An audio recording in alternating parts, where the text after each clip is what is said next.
ये एक कहानी है बाप और बेटे की, जो रोड पर कहीं पे जा रहे होते हैं। तभी जो उसका बाप होता है उसकी नजर पड़ती है रोड के साइड पे जो कुछ लड़कों के ऊपर जो कुछ कीचड़ में ढूंढने की कोशिश कर रहे होते हैं।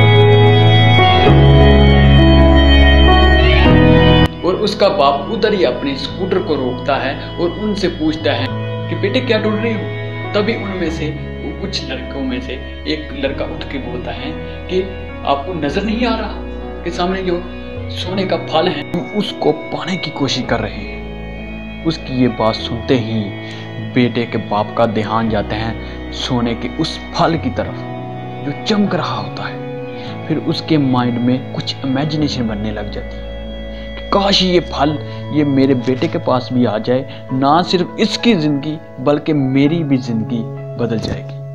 तो बिना सोचे बिना समझे अपने बेटे को धक्का मार देता है उस कीचड़ में और बोलता है तुमको किसी भी कीमत पर किसी भी सूरत पर वो फल लेकर आना है। लेकिन बेटे को वो फल नहीं चाहिए होता, उसके अपने ही कुछ सपने होते हैं। उसका बेटा उसको समझाने की बहुत कोशिश करता है कि मेरी खुशी इस फल में नहीं है, मेरी खुशी कहीं और है।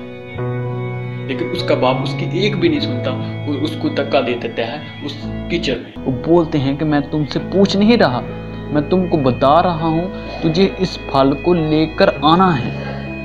तो बेटा भी अपने बाप के सपने को सच करने के लिए अपनी पूरी जान लगा देता है। वो पूरी कोशिश करता है कि किसी तरीके ये फल इसके हाथ में आ जाए। लेकिन वो जैसे जैसे वो हाथ पाँव मारता है उस फल को पकड़ने के लिए वो उस कीचड़ में नीचे चले जाता है। वो फिर उसको समझ आता है ये कीचड़ नहीं है, ये दलदल है। वो चीखता है, चिल्लाता है, अपने बाप को आवाज लगाता है, लेकिन उसके बाप उसकी एक नहीं सुनते। बेटे बहाने मत बना, और भी लोग हैं जो वहां पे जो कर रहे हैं, जब वो कर सकते हैं तुम भी कर सकते हो। तो एक बार वो फिर उस अपनी पूरी कोशिश करता है, पूरी जान लगा देता है, लेकिन बाद में उसके बाप के हाथ में भी कुछ नहीं आता। वो धीरे धीरे नीचे चले जाता है और वो मर जाता है। तब जाके उसके बाप को एहसास होता है कि मुझसे कितनी बड़ी गलती हो गई।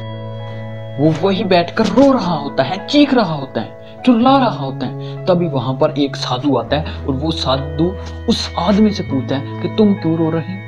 फिर वो आदमी उस सोने के फल की तरफ इशारा करके वो अपनी पूरी कहानी सुनाता है। वो बोलता है कि इसमें मेरी गलती क्या है, मैंने तो जो कुछ किया अपने बेटे के फायदे के लिए किया। वो साधु उस फल को ध्यान से देखता है और उस आदमी को कहता है कि जिस सोने के फल के लिए तुमने अपने बेटे को गवा दिया, कम से कम तुमने एक दफा ध्यान से तो देखा होता वो फल भी है या नहीं। ये सुनकर उस आदमी को बहुत गुस्सा आया। ये सामने तो फल है, आपको दिख नहीं रहा। और वो साधु उस कीचड़ की ऊपर की तरफ इशारा करते हुए बोलते हैं कि जिस फल को तुम देख रहे हो वो उस फल की परछाई है, असल फल वो उसके ऊपर है। फिर वो साधु उस आदमी को बोलता है कि अपने बेटे को जबरदस्ती धक्का देने की बजाय, उसको बताने की बजाय उससे पूछा होता कि बेटा तू बता तेरी खुशी में किस में है, तो ना सिर्फ तुम्हारा बेटा जिंदा होता बल्कि उसके हाथ में असली सोने का वो फल भी मौजूद होता।